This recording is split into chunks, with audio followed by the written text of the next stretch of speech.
Good morning, everyone. My name is Councillor Smith, and I am the chair of this committee.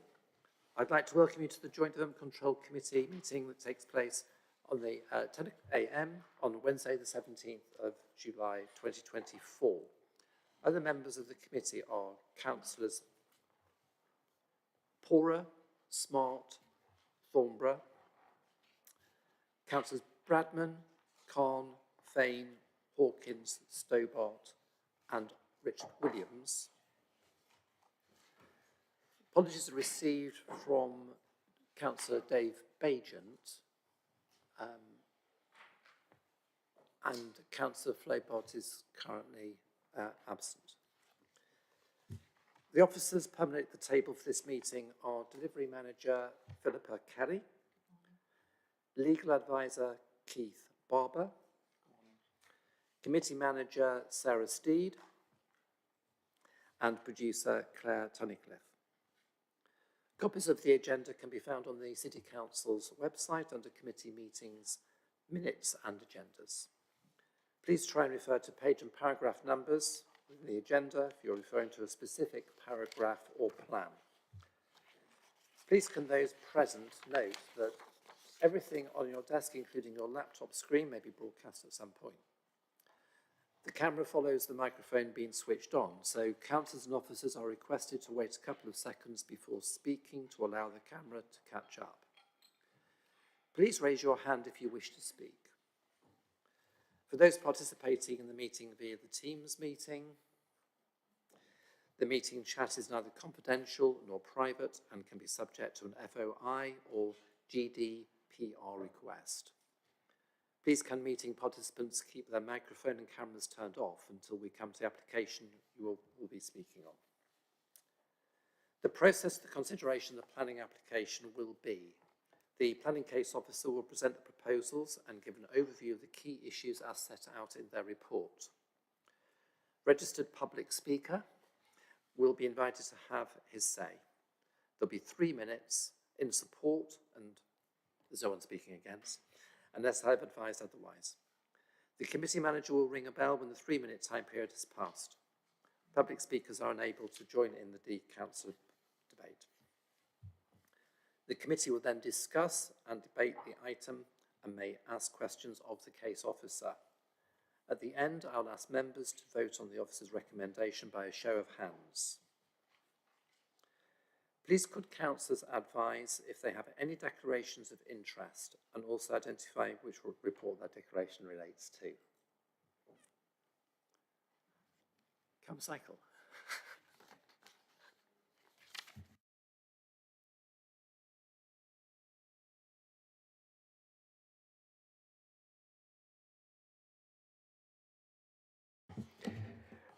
Yes, you're quite right. It is my membership of CamCycle, and that's quite significant in this context, so I just wanted to underline it. Yeah. Thank you, Councillor Stobart. So just move then to agenda item 3. The 19th of June 2024 minutes have been submitted to this meeting for approval. Can those minutes be signed as a correct record? Councillor Bradman.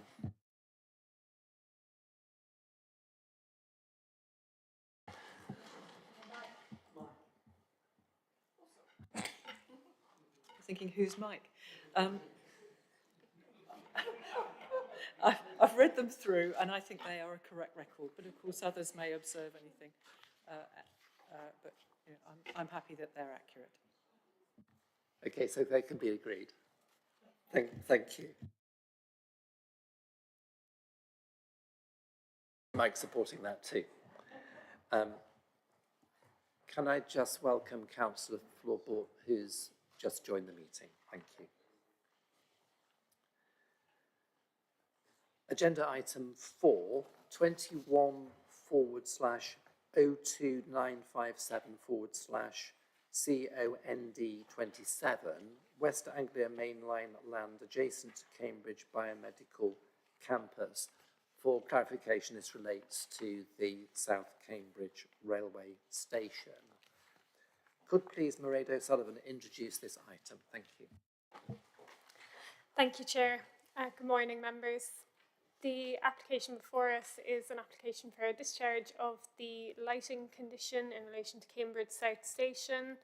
And the application is before us today as there is an objection from CamCycle, which is contrary to the officer recommendation.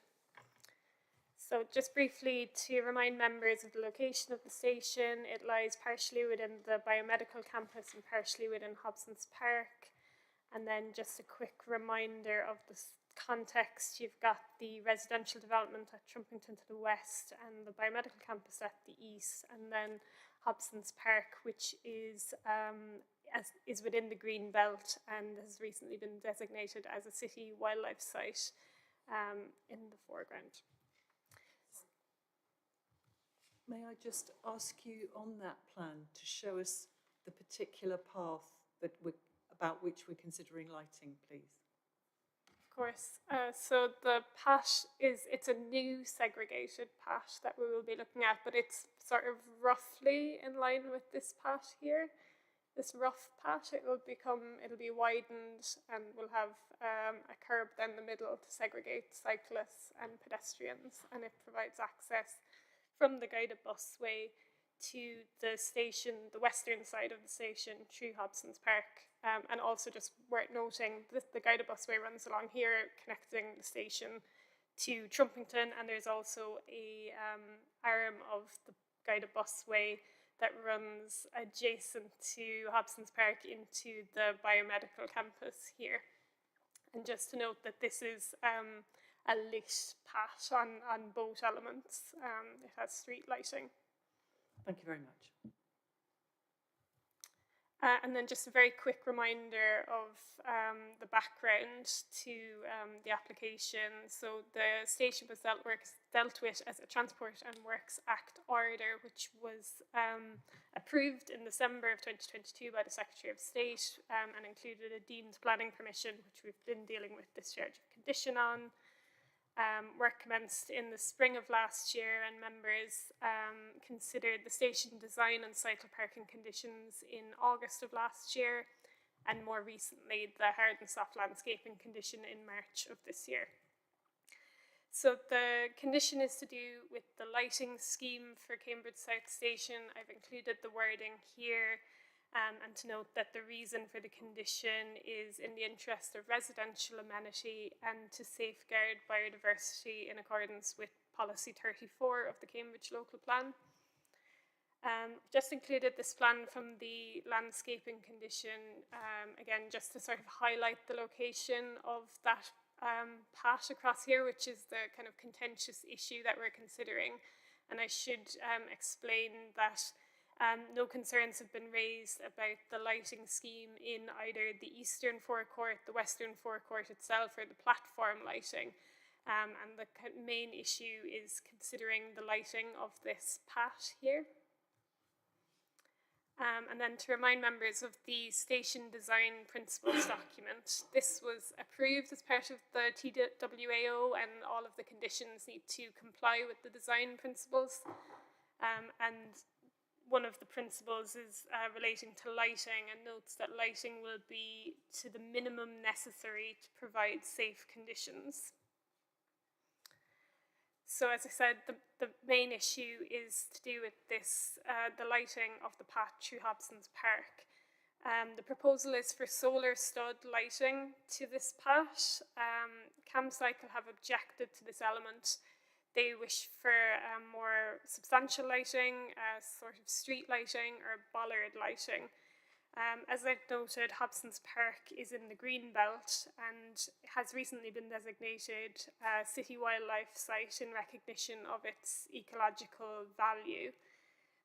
Therefore, throughout the pre-app process, we recommended that the applicant pursue solar studs rather than any more significant lighting, to ensure that biodiversity was protected and to minimise clutter in the park, which, as I say, is within the green belt. The positioning and distance between the solar studs has been amended since the application was submitted to respond to comments from CamCycle. The distance between the studs is now in line with NC11, which is the the element that is the DNA path that connects the biomedical campus to Shelford. And the studs are positioned at either side of the cycle track to guide cyclists along that element. And it should be noted that the stud on the northern side of the cycle path would guide pedestrians as to the middle element of the pathway. And then just briefly to touch on the lighting model, just to show you what the sort of lighting is like for the station itself. As I said, this isn't the contentious issue, but I thought it was worth highlighting. So just to summarise, the application is before you today as there's an objection from CamCycle as they feel that street lighting should be used on this shared path. As I've outlined in my report, LTN 120 does note that it's preferable for street lighting in off-carriage cycleways. However, it highlights that solar studs can be acceptable, and as Hobson's Park is a designated city wildlife site and within the green belt, solar studs are considered a more appropriate option to minimise impact on ecology and reduce visual clutter. The City Council's biodiversity or ecology officer supports the discharge of condition and in his comments referenced his support of the solar studs. The environmental health team have also confirmed that there is no concerns with residential amenity, and it should be noted that Cambridge Past, Present and Future and Trumpington Residents Association have been consulted on the application and have no comments to make. So the recommendation is to discharge the condition. Thank you.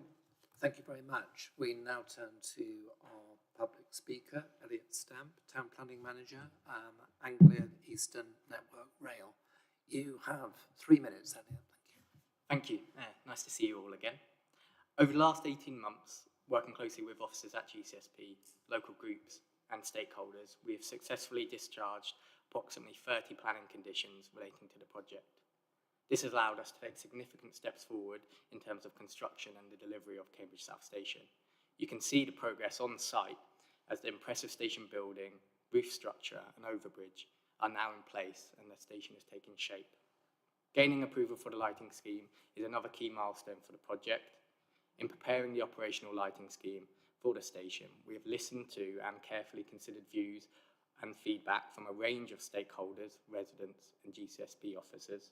We believe that we have struck the right balance in terms of providing a safe operational railway station with high quality cycle and pedestrian connections, whilst also respecting the sensitive ecological conditions of Hobson's Park and minimising clutter and light spill. As section 16 of the committee report reaffirms, the proposed lighting scheme is considered acceptable in terms of the residential amenity and biodiversity, and is in accordance with policy 34 of the local plan. GCSP's biodiversity and environmental teams, together with the Trumpington Residents Association, Cambridge Past, Present and Future, have all confirmed that they are satisfied with the lighting scheme and have raised no objection to the discharge of the condition. In response to consultation feedback from CamCycle, we have reviewed the proposed solar stud lighting arrangement on the segregated cycle path through Hobson's Park, and based on this feedback, we have reduced the intervals between the stud lighting from 20 to 14 metres. The 14-metre distance is consistent with the nearby NC11 cycle route, and we also have designed the solar stud lighting so it's located on both sides of the cycle track, which will help guide cyclists using the track. The proposed solar stud lighting will provide a safe route for cyclists and is compliant with Cycle Infrastructure Design Guidance LTM 120. We believe that any additional stud lighting could have an adverse impact on Hobson's Park. We encourage the Planning Committee to support the findings and recommendations of the GCSP officers and approve this application. This will allow us to continue with the project as planned and deliver the much needed Cambridge South Station, a station that will provide significant economic, social and environmental benefits to the local area and far and wide beyond the Cambridgeshire region. Thank you. Thank you very much.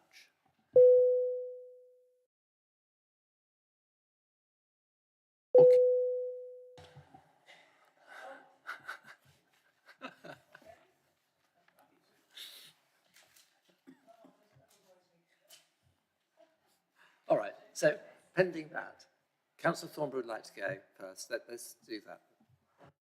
Yes, so these studs have been, I experienced them in Cambridge, where Llamas Land, Sheep's Green, Cofen and Newbit, and it is effective when you're cycling through.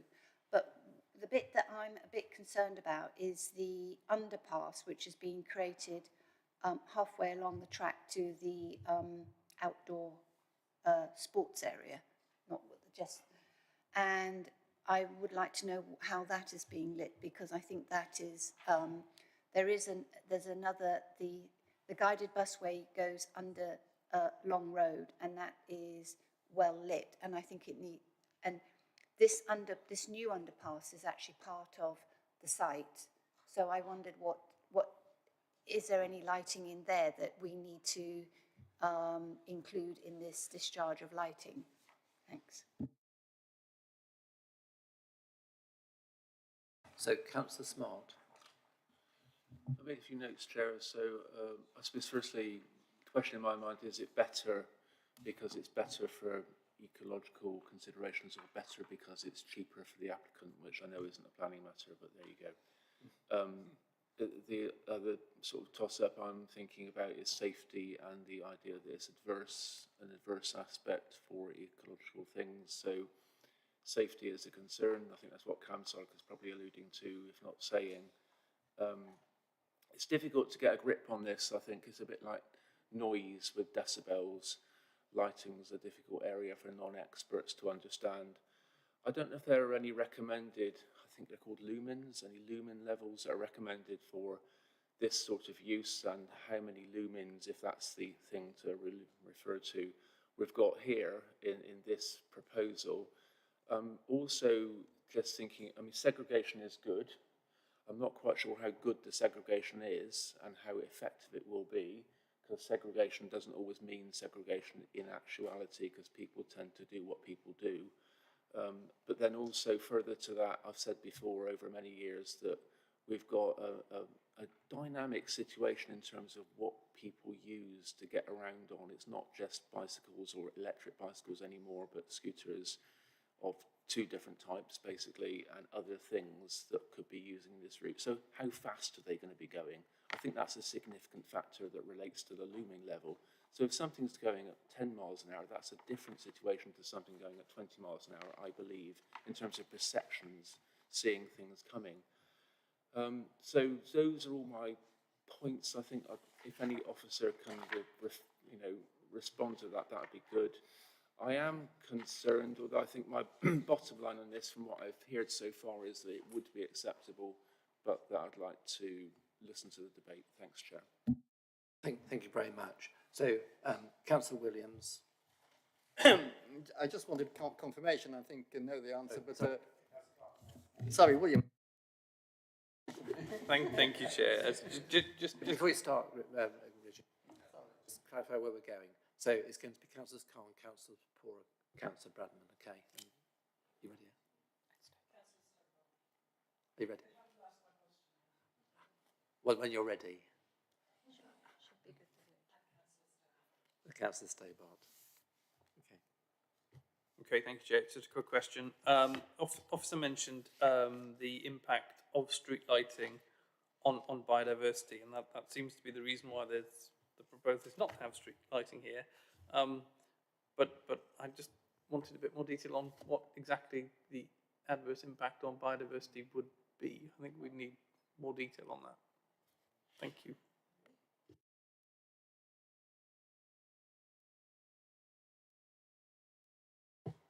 Thank you, Chair. So I'll start with Councillor Thornbury's question. So the area that crosses the busway to the active recreation area, that crossing's been provided. It's a level crossing rather than an underpass. And this plan just here shows where it meets the patch for the busway is here, and this is the track.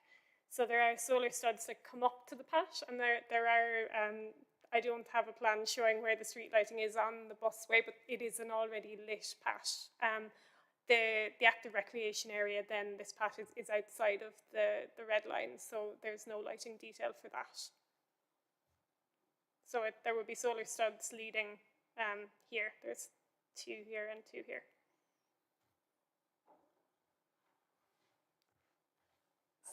So Councillor Smart's question was around lumens and the speed of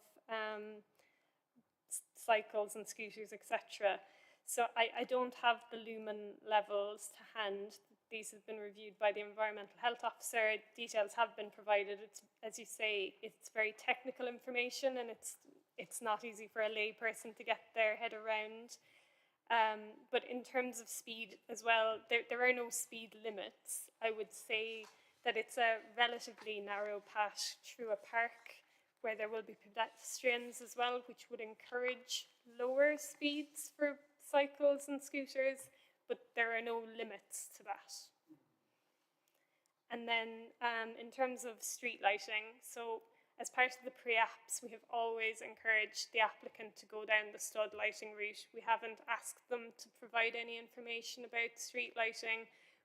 Officers felt that as this element of the site is within the green belt and an area of ecological importance, that stud lights should be used rather than street lighting. And it should be noted that the eastern forecourt within the biomedical campus, that has a lit route leading to it. So if someone did not want to cross the path with the solar studs, it is possible to use the guided busway route that exists currently to access the station.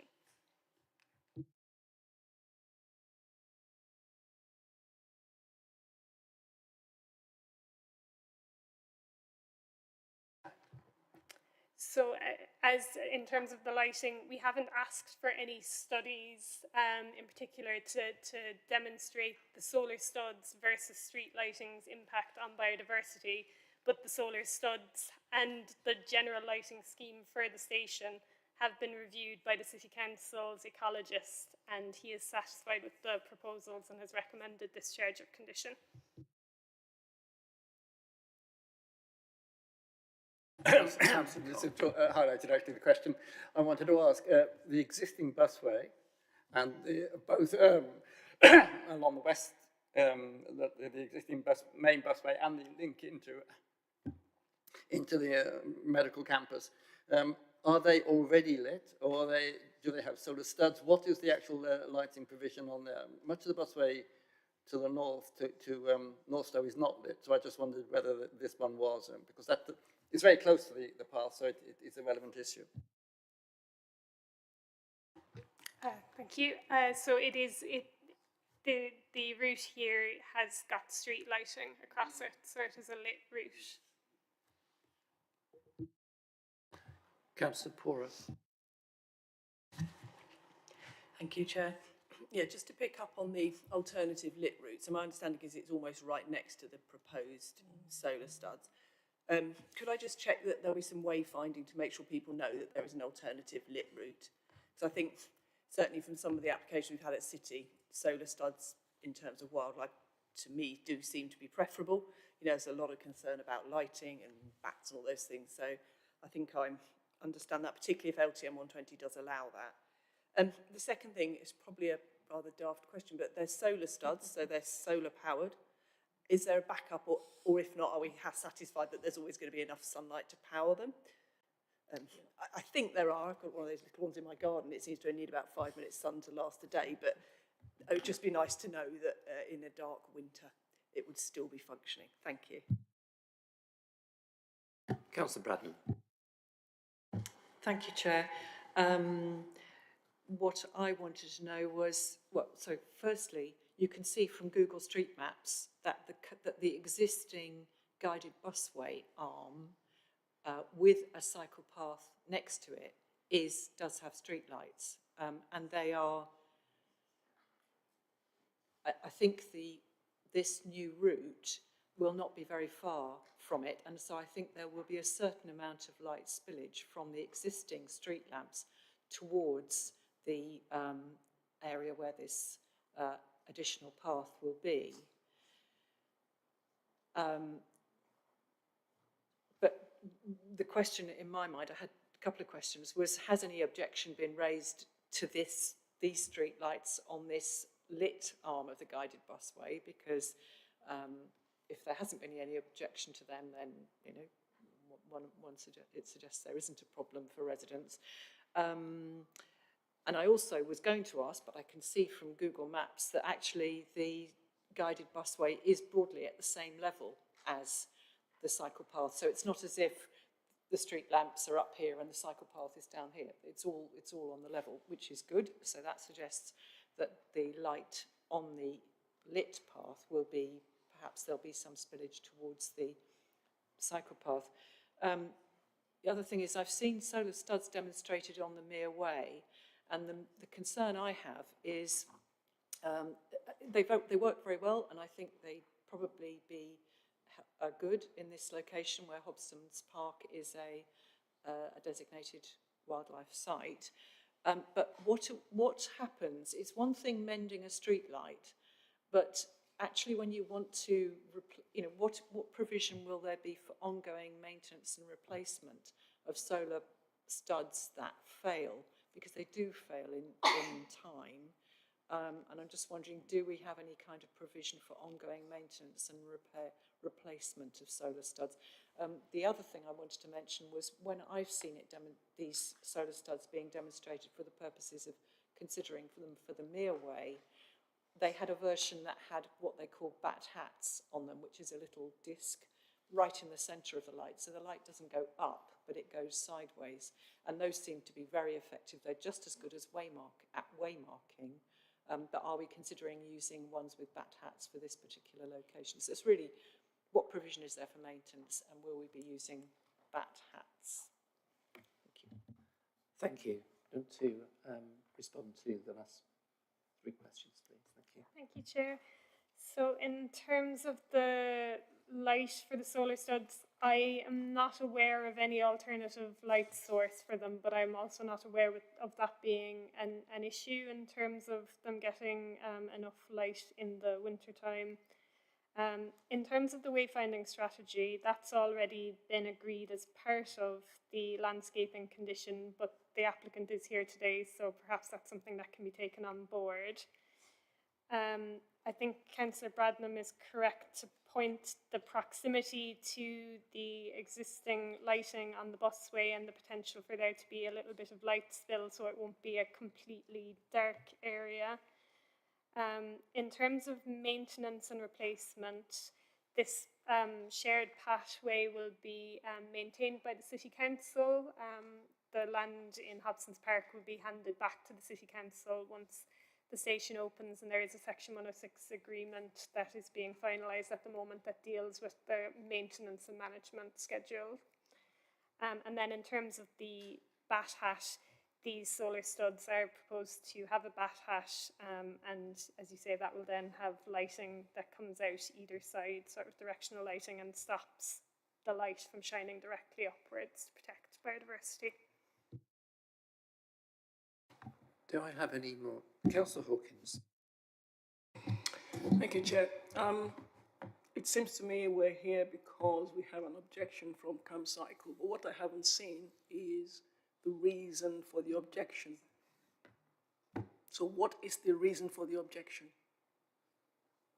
Other than they don't like solar studs.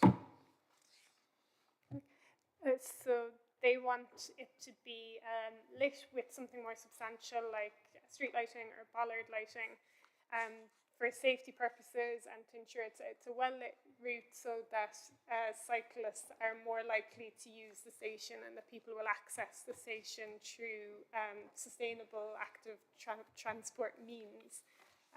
But I would point out that the station is very well geared up for cyclists.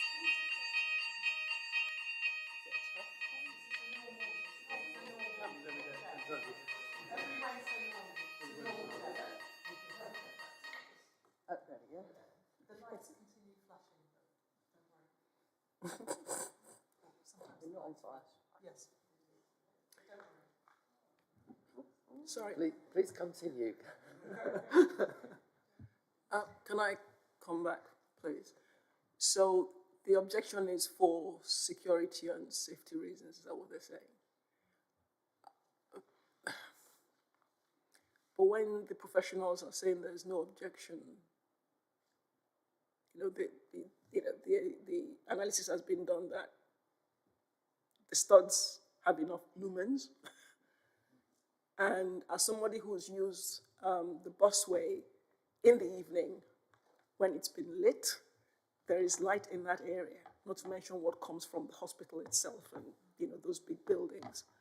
I was just wondering why that, the studs didn't seem to be sufficient for the cyclists.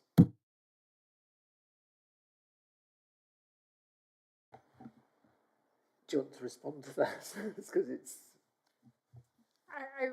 My response would just be that I have assessed the proposal and considered that the studs are adequate, and that's a difference of opinion. Councillor Stobart. Thank you, Chair. So the solar studs are good at what they do, which is to mark the edges of the path. It would be preferable actually to see, because this is the path is split between the pedestrian and the cycle part, to actually see studs that define the two sides. But I think with regard to Councillor Hawkins' point, the situation of this path creates contrast. So, imagine that you're heading for Cambridge South from the Trumpington side. It's dark and it's windy and your head is down. You may have a bicycle equipped with good lights, but the ability to spot a pedestrian who's not got any reflective items on them can be quite limited. And I think we're thinking about these extreme situations where people are under pressure, where the visibility is poor, and the bulk of people, and cyclists are not being lit. It's the solar studs are defining the path. Now, I have, in my own experience, and I don't want to base all this on anecdotes, but I have actually found it sometimes difficult to find a pedestrian that's hugging one side of the guided busway route. Now, I'm actually referring to the kind of Cowley Road, Milton Road area, between Cambridge North and Milton Road, where the pedestrians will tuck themselves in, and it's difficult to see. There's a bit of a shadowing effect. So I think here we've, the issue is lighting the people, lighting the cyclists.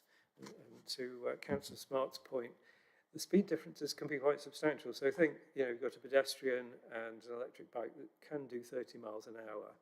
The potential for a missed sight and then a collision is still there. It might be limited. So I was just trying to think of some mitigating steps, and we did touch on one, which I think is to encourage cyclists under those marginal conditions to make the decision to go over the bridge. And that might be through construction of the interaction between the approaches from the west side up onto the guided busway, and then that decision to go down the path across Hobson's Park would be made by a specialist or somebody who felt particularly equipped to handle it. But you're still going to get these interactions. And the other thing that we need to bear in mind is as you come along that path heading eastwards, there's going to be the bulk of the biomedical campus, which is providing a contrast which could be difficult to handle for a cyclist. So it's like being caught in the headlights, but not quite as bad, where you just can't see things close up. All you can see is the light of the headlights. And I think there could be the situation where you see the bulk of the biomedical campus, but you do not see that pedestrian who's walking along in dark clothes. So that would be my point. And I'm just having some difficulty understanding, we've got constraints here, but how do we encourage cyclists, who might be driving, at higher speeds to go over the guided bus bridge, which would be the safer route. Anyway, just some thoughts. Before I bring in people who want to go a second time, Chair, are we still in questions of clarification? I'm just waiting. If anybody who hasn't spoken yet wants to ask a question. I'm not having any takers.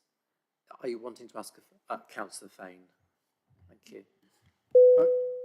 Chair, the LTN 120, section 8, refers to guidance from Sustrans. I wasn't able to find any specific guidance from Sustrans on this sort of situation. Is that a factor that we need to take into account? Is there any guidance from Sustrans that should be considered here?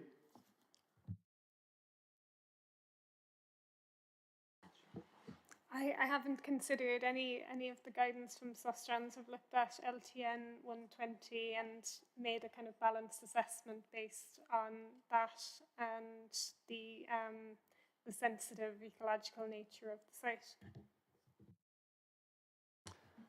Is it a question, Councillor? One, okay, thank you. What is it question? So I've been listening carefully, and I think maybe not the question, maybe in a statement. Anyway, I was never certain that there should be a new cycle route through Hobson's Park as part of this solution for the train, you know, the active travel solution. But it is there, it's come and it's part of it. And I think that the design of the station is quite unique in that there is really no parking. So this is an active travel and public transport accessible train station. And it is being designed for the capacity of within the current biomedical campus. But the biomedical campus we know is going to expand, and if East West Rail comes into this station, the amount of footfall in the station could be doubled what it's actually been designed for. And so there could be a tremendous increase in walking and cycling to the station using that track. And I think that, I know that when I was a councillor for Trumpington, there was always concern about the standard lamps along the guided busway track, which was, again, that route from the station to Trumpington was like 5 times more used than it was imagined when the guided busway was put in. We do not want to make the same mistakes here. This track, I think, is going to be, the increase in use is going to be really substantial. And if it's going in as a cycleway, I think we need to put in serious lighting. And I actually think that it has to be safety first. And I think there are standard lamps which are bat friendly. And my feeling is actually that my feeling now is that we need to be considering the long-term safety. And if we don't put the option for some improved lighting in, there should be at least a duct that goes in so that it can, if and when there are accidents, or if we've realised that it needs to be improved for the safety of those using the track, then it's not a difficult problem to resolve. Thanks.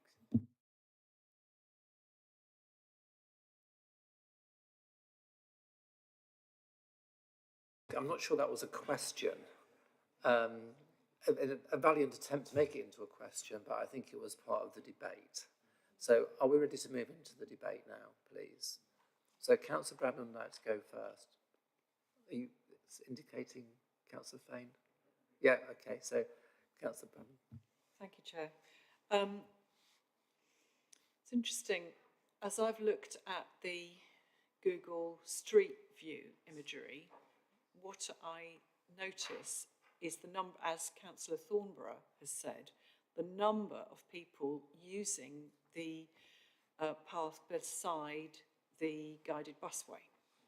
And so what Councillor Thornborough is saying is actually very valid, as it always is, but in this particular case I agree. It's obviously getting a great deal of use.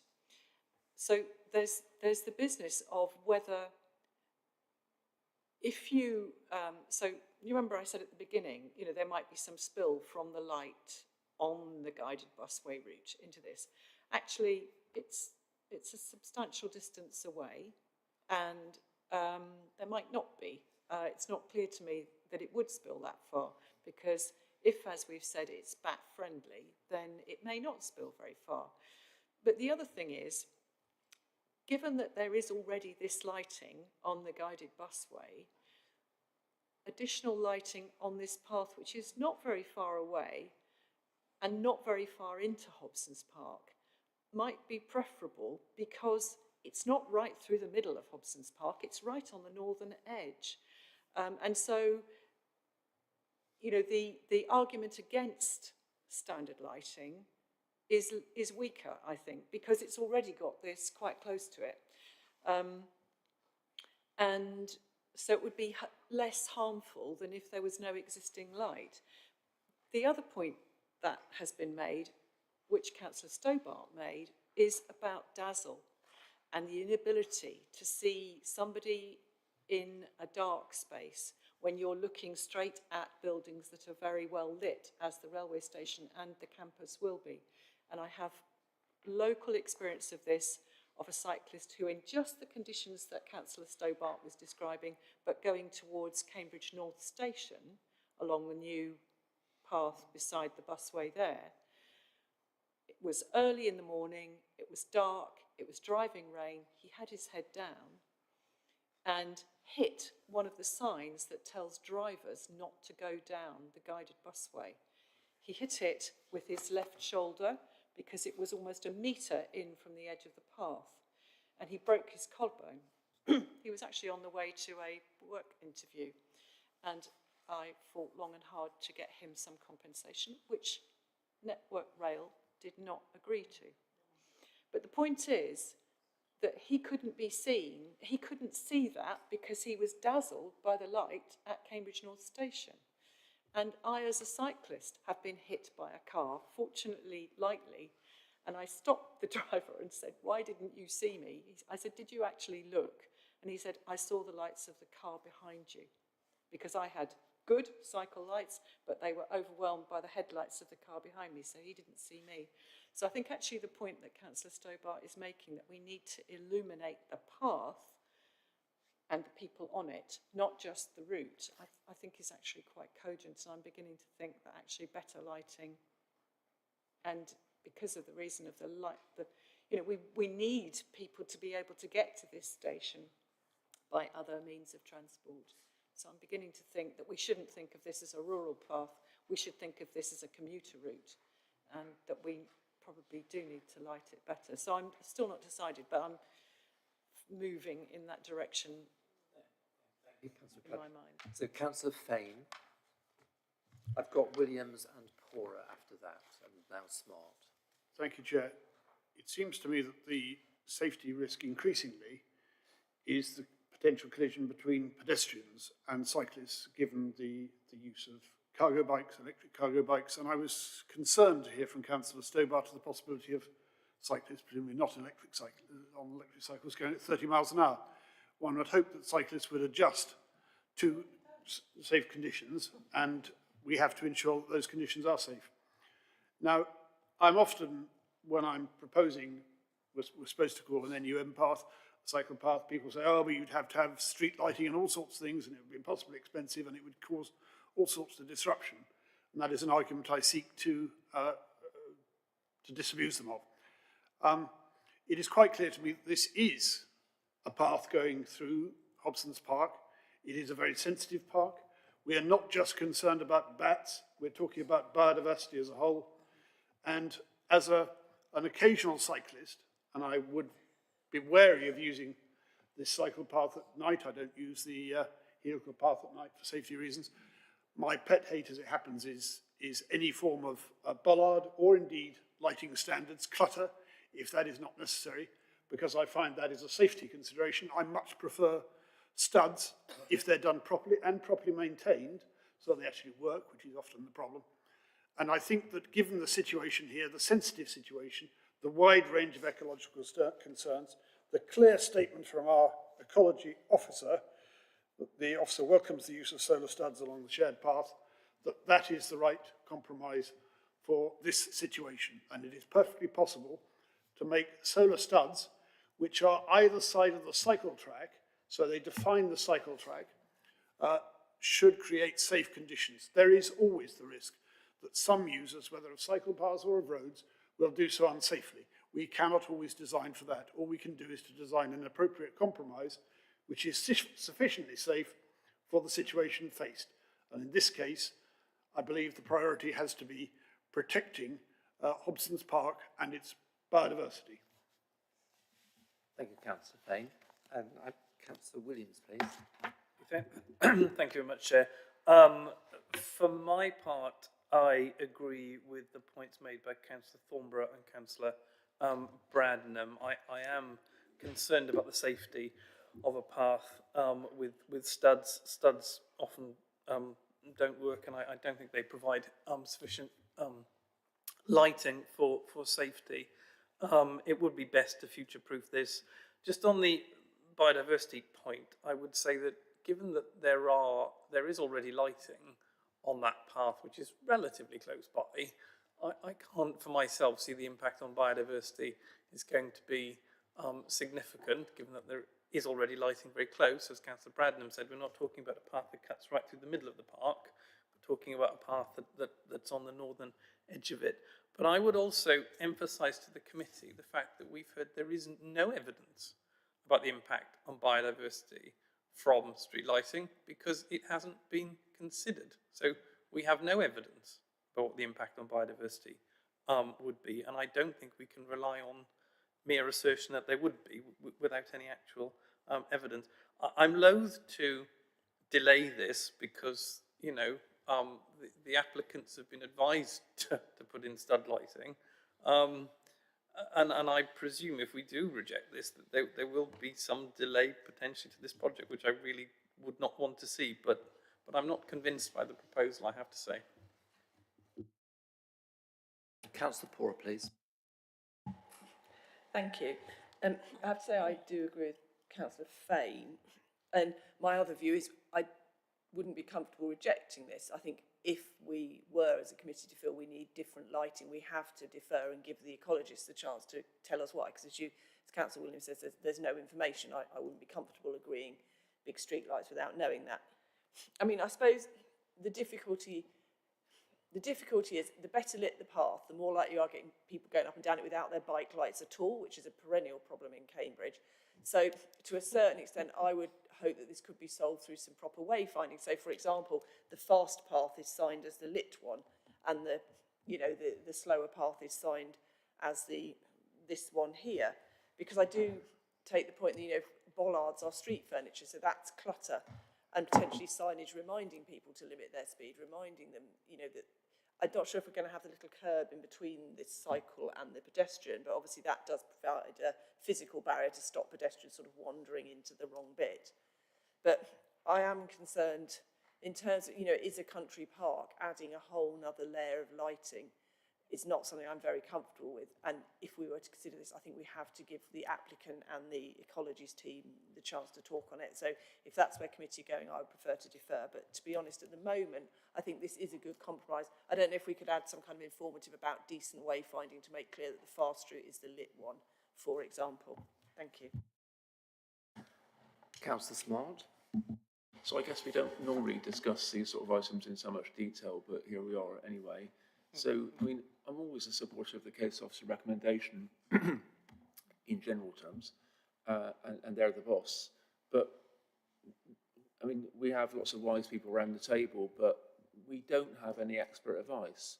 We don't have anyone to advise us on lighting. We don't have anyone to advise us on ecological concerns. So I'm thinking about what Councillor Boris said about deferring. I'm not a fan of deferring things. I'm a fan of looking at what we've got on the table and making a decision.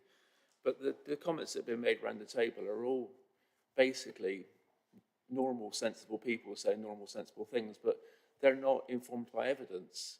So this is a problem. We're going to make a decision here either based on the officer advice and the report, which is all fine, but it's not everything, is it really? I suppose we could have more. So there is that. So we could defer for more information and for officers to attend so we can interrogate them. We could interrogate the speaker, but I'm not quite sure how much further we get if we did that, because obviously we don't normally talk to the speaker after they've made their statement. I mean, I think what Councillor Thornborough said about serious lighting, I think that's a point in terms of that, really, is that, you know, can we say that serious lighting is what's required here or not? I'm not sure. I mean, my feeling is that it's not going to, in my own, because we've not got the expert advice, my feeling from what I've heard so far is that proper lights wouldn't really detract too much from the environment around them. But I don't have any evidence to support that. I'm just making statements on the basis of my own knowledge and experience, which is not really what we do in planning, is it? And if we're going to make some sort of decision against, contrary to the officer's recommendation, based on a lack of evidence, we are in a difficult place. So I'm not quite sure if that's a good way forward. Just a couple of small points to finish on, Chair. The point about light spillage from Councillor Bradnam, I'm not so sure about that, Councillor, because LEDs will be the lights that they'll be using. They're well known for having very focused light in the area around them, often to the detriment of city residents and other residents because the lighting doesn't spread. So I'm not quite sure. The maintenance I thought was a good point as well. That's something I thought of that Councillor Pora raised, and I'm not so sure about that because you can easily see them not being fixed. And I'm concerned that the City Council is going to be responsible for them going forward as well as a cost to us. Are we going to get paid for that? And just also on the operation, I mean, we don't know what the future will hold. It could be a dust cloud or something. We might not have any light on that path. And just also what Councillor Stobart said about bad weather, you know, we might have driving rain and dark conditions such that you just can't see what you're doing on that path. But maybe that means no one would go on it. So there we are. We've got the gist, thank you. I hesitate to do that. Councillor Khan, please. Nobody's commented so far about who would use this cycle path, which cyclists. The side of the railway that you're accessing with this cycle path is the side going towards Cambridge.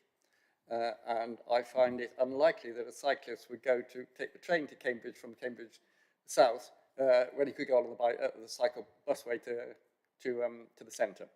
So if the only people we're going will be the people going to King's Lynn, which are not terribly numerous, and perhaps some people going from the campus to people going from the campus to Waterbeach, for instance, would approach from the other side. So I suspect that the numbers will be quite limited, and that most cyclists will want to go along the main the busway over the railway, because that will access to the other side, rather than going there and going over the bridge.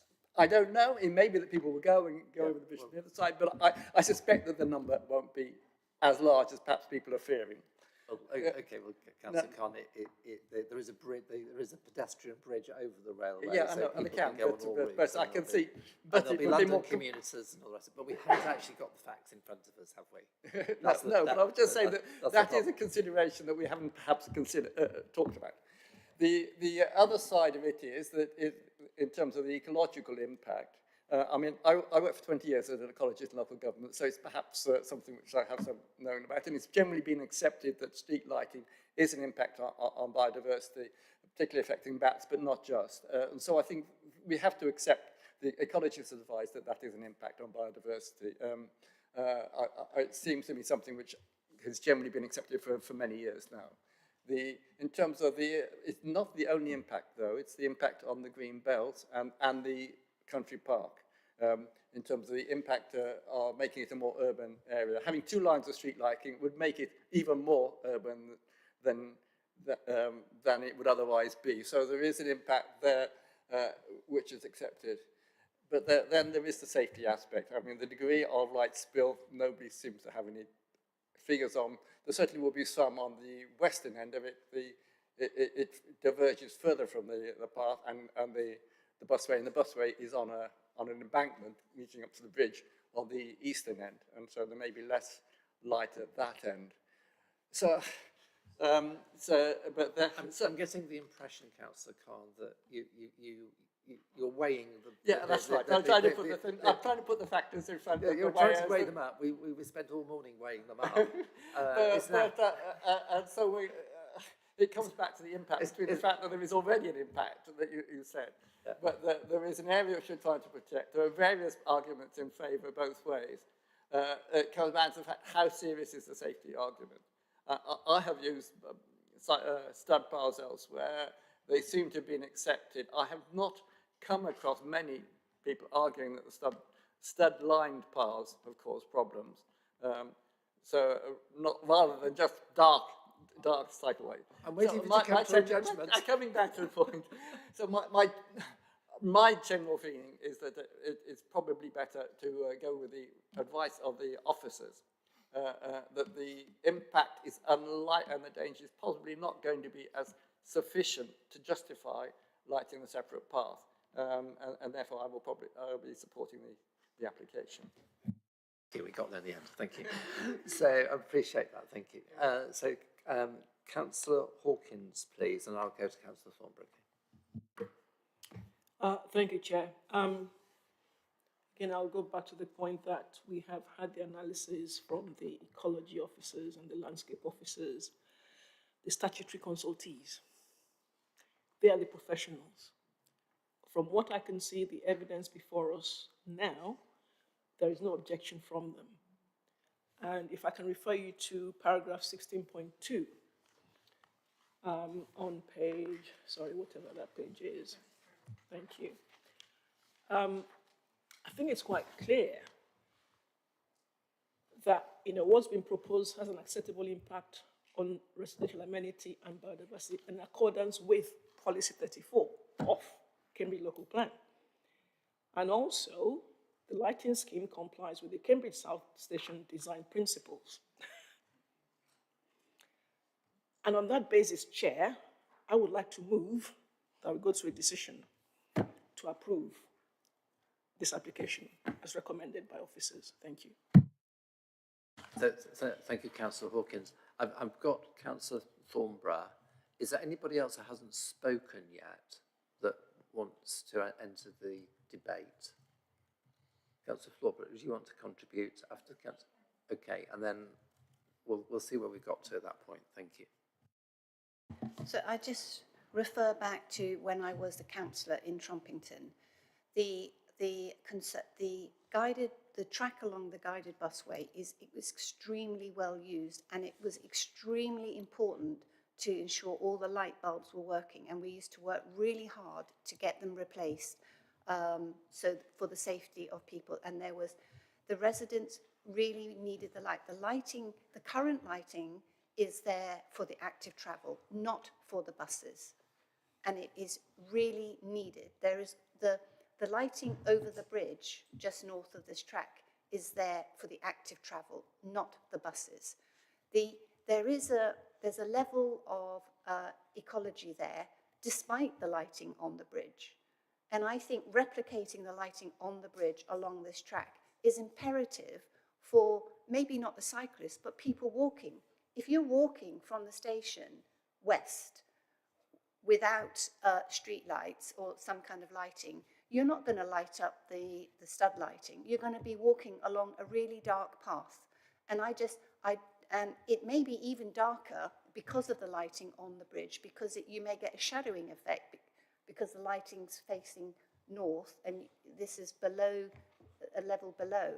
And I think the ecology there is good despite the lighting that's on the bridge. And I think replicating that low level of lamppost lighting along this track is absolutely essential for people walking if there's no cycling, and to prevent antisocial behaviour and to prevent accidents. So I think we should have the stud lighting plus replicate the lighting that's there, which obviously has not been detrimental to the ecology because the ecology is good. So, Councillor Flaubert, please. I'm not going to repeat myself because, I'm not going to repeat what other people have been saying, especially Councillor Sombo, because it is true that in Trumpington we have concerns with the lighting, and many times it takes a long time for any light to be replaced. And there are many people who don't use the bus-guided route at night time because it's scary to use. And in this application, I'm more concerned with pedestrians because there will be more pedestrians using that side towards going to Trumpington. And with the information we have at the moment, I feel that it's not sufficient for the safety of the residents. I would need more information. Thank you. Councillor Sturbert. So this is perhaps a detailed comment, but you know, looking at the guided busways that approaches Cambridge South from the west, it is on a rising gradient, and so that choice that we might be trying to encourage, you know, take the big bikes, the cargo bikes, the electric bikes up and over on that route, might not be the choice of cyclists. Cyclists, you know, even if they're motorised, will tend to take the easier of the routes. To Councillor Khan's point, the bulk of the cycle parking is on the west side of the station, and so this path will draw people in who are looking to park and then go north and south. You know, I think the numbers could be quite significant. So, yeah, things in a sense, the structure of the site is working against, you know, making that guided bus route, the lit guided bus route, a preference, because I don't think it will be. And that all the safety concerns that we've expressed about the route through the park, I think, are, you know, stand out. I'm going to ask the planning manager to make some comments as we get towards a review of what the planning balance is here. Thank you. Thank you, Chair. I would just like to take the opportunity to come in because some important points have been made in this debate about evidence. And I wanted to provide some further clarification as to what has informed officers' advice to you and led to the recommendation of the approval of the lighting details before you. And to confirm, this was established under the Transport and Works Act order, which was issued in December 2022, following a public inquiry held in November 2021. And at that public inquiry, the inspectors would have heard the available evidence and taken a balanced view. And that evidence and the report that came out in December 2022 set out the, I suppose, established parameters, guidance upon which the future detailed design proposals would need to adhere to, including, as Councillor Hawkins has mentioned, the Cambridge South Station design principles. And I'd like to ask Mairead, if you wouldn't mind, just to call up that slide that you showed in your presentation, because that is just a reminder to sets out the principles in the inspector's report for Cambridge South Station, and to remind you that with regard to lighting, did you want, can you zoom in on that? Just to reassure you that a balanced view would have been taken by the inspectors and taken into consideration evidence presented at the inquiry reflecting the needs of users, biodiversity and the sensitivity of the site being in the green belt. So lighting will be to the minimum necessary to provide safe conditions and will be in accordance with the relevant guidance set out in the guidance note for the reduction of obtrusive light. Officers of the view that that approach has been followed in assessing the lighting proposals before you today. Thank you, Chair. Thank you. I think when it's Thank you, Chair. No, I just wanted to sort of pick up on that. I mean, on that point there, the criterion there is safety. It doesn't say anything about biodiversity. So safety looks like it's the overriding consideration. well, the biodiversity element of this has been a subsequent development.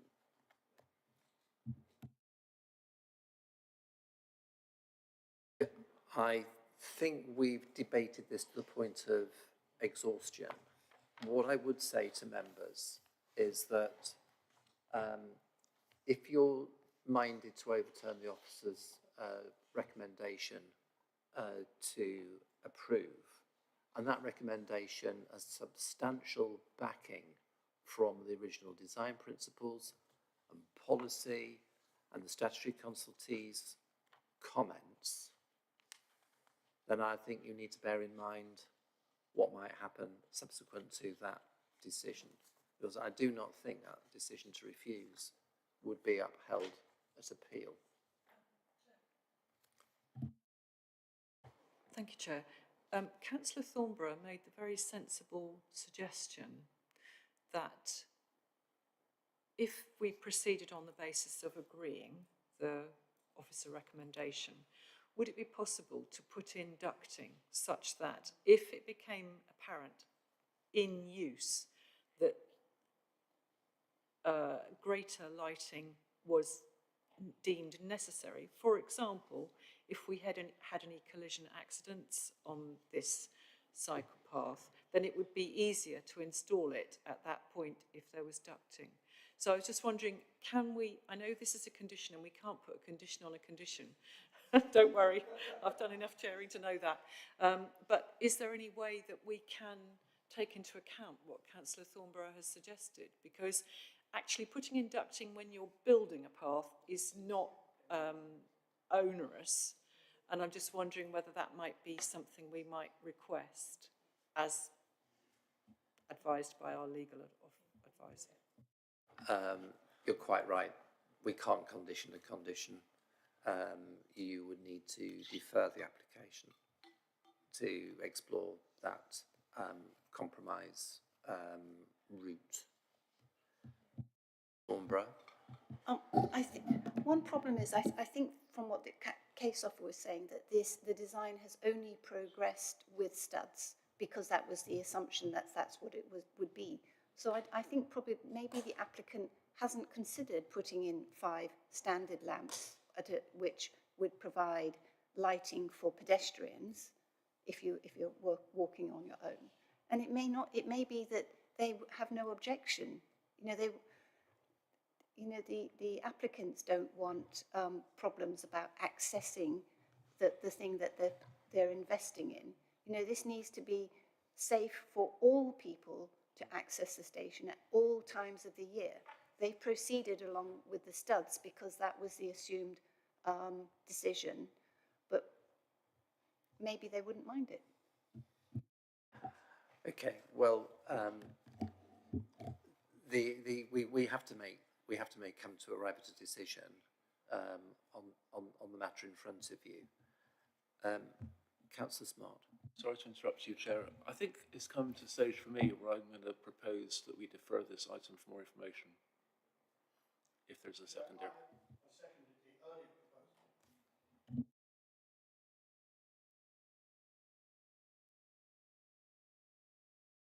So we vote on the officer recommendation. By a show of hands, please. Sorry, yeah, sorry, I beg your pardon. Where are we at? Okay, sorry, yeah, thank you. So the recommendation is to approve and discharge condition 21//02957/COND27 with dedicated authority to officers to carry through minor amendments. So those in favour? I'm a bit confused. Why are we not voting on the deferral first? Because my concern, as I raised before, is if we personally, Well, I've only because read the once we've recommend- voted, we can't defer, can we? Like, just because I'm personally supportive of this, but if we were to end up in a position where we've rejected, I would prefer to have had the option to defer. But just because as soon as we vote, we can't defer afterwards, can we? So why are we deferring? No, approving it, but you're not refusing it. So let's just see whether the committee is going to approve it first. If people if the majority were in favour of rejection of this recommendation, then you would go to a consideration of refusal. Is that the way that we're thinking? We go to defer the second vote. But we'd need legal advice, but now we do.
Okay.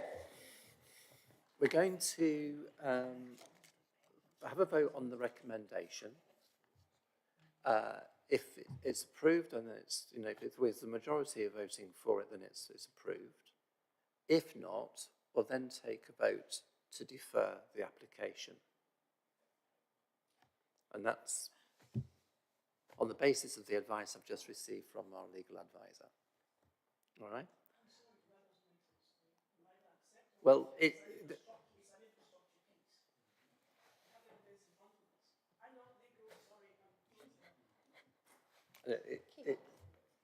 would just be in a neutral position. yes, yeah. So I've got all the assurances from the experienced committee manager and the legal advisor that this is the right procedure to follow. Okay, it's not a comfortable position to be in, but it's where we find ourselves. So I've just read the recommendation. I don't think I need to read it again. Can we have a show of hands of those who support the recommendation, please? 1, 2, 3, 4, 5. There's 5 in favour, Chair. So I now ask for a show of hands for those who wish to defer the planning application. No, no. Those against? Those against. Those against. So we're going to go to refusal. No. Okay. Those, okay. so those that are against the officer recommendation, sorry. So 1, 2, 3, 4, 5, 6. So 6 against, then that means there's no abstentions because there's only 11 members. So that recommendation now falls. Right. So now we need another recommendation, which was to defer the application, but reasons for deferral, Chair? The reasons, so the reasons for deferral for the planning application are around concerns about the pedestrian and cycle safety, and to establish whether alternative lighting arrangements, either with on construction of the development or at a later phase once the safety aspects have been established. I agree. I would specifically like to have the, I'd like to know if this application's being considered by the council's antisocial behaviour officers who deal with this kind of behaviour a lot in quite close by, and whether the police are being considered about designing for safety as well. Thank you. There's also the consideration of the biodiversity, assessment of the biodiversity impact. Councillors? Good. Could we ask for the traffic safety assessment of the likely number of people who are going to be using this path? Councillor Smart. Yeah, Because, sorry, Chair, the reason I'm saying that is because the original condition was obviously driven by the concern about it was no permanent artificial lighting should be installed until a detailed scheme, blah, blah, blah, because the lighting scheme shall meet the obtrusive light limitations. So the original driver for this condition related to concerns about intrusive, lighting being intrusive. But actually, it doesn't say anything about because it's the reason is in the interest of residential amenity and to safeguard biodiversity. But it doesn't talk about bearing in mind the safety of the users of the path.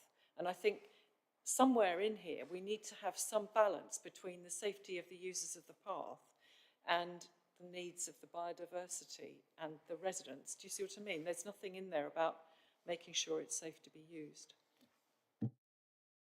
Councillor Smart, did you want to add to that? I just think we need to interrogate expert officers in this committee on this item. So, you know, consultee officers have supported the application, but that's what's been put forward.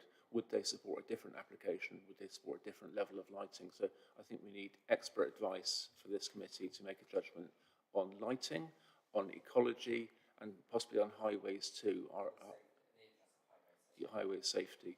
I mean, I think the statement on the board earlier about, you know, the minimum, whatever it said about safety, I'm in no position to judge whether this gives enough safety or not. It gives some safety, but is it enough? and we've had a good debate here, and it's been very friendly and jolly. We've gone over all this so many times. I do want to say that people have died on the guided busway. This is a serious matter, and I think we need to consider it very seriously, because we don't want to go forward with a decision here that then this isn't a footpath on the busway, is it, Councillor Smart? But Chair, when you look at the Google imagery, what you see is that there's not a full-size shared use path width, I think, perhaps. I'm not sure, but it doesn't look like a full shared use path alongside the busway. There is a white line between cyclists and the beams that form the outside edge of the guided busway. We know that elsewhere on the guided busway there have been fatalities, which the County Council has had to address.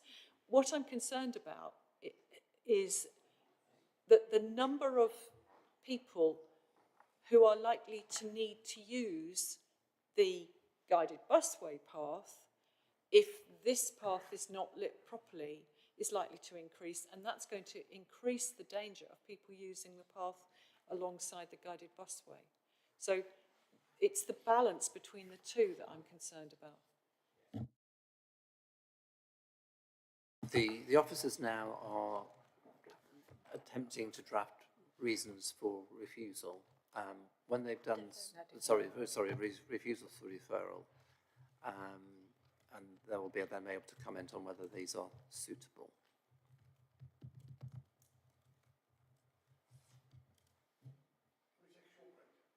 I think we should.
everybody. So the officers have drafted reasonable grounds for deferring the planning application. I'm going to ask Philippa Kelly to read those out for us. Thank you. Thank you, Chair. So the reasons for deferring this application are around the following points. To allow further consideration of alternative lighting proposals which consider the following issues: pedestrian and cycle safety, including antisocial behaviour and biodiversity impact. Thank you. Okay. I think that's the end of the... Oh, sorry, do you want to take the vote on these? Yeah, so can I just take the, can I just have show your view on whether these are reasonable grounds, whether you support them or not by a show of hands? Thank you.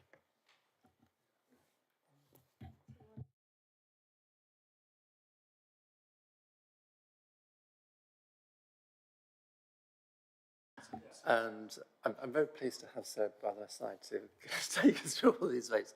So can we now, but by a show of hands, consider whether you want to defer this planning application? Thank you. So 1, 2, 3, 4, 5, 6, 7, 8. So 8 in favour of deferral. Those against is 1, 2, 2 against. Got one more. And abstentions. 1. Okay, right. And can I just remind you that the next meeting of the Joint Environment Control Committee is taking place on Wednesday, the 21st of August at the Guildhall in Cambridge. Thank you. Can the meeting producer now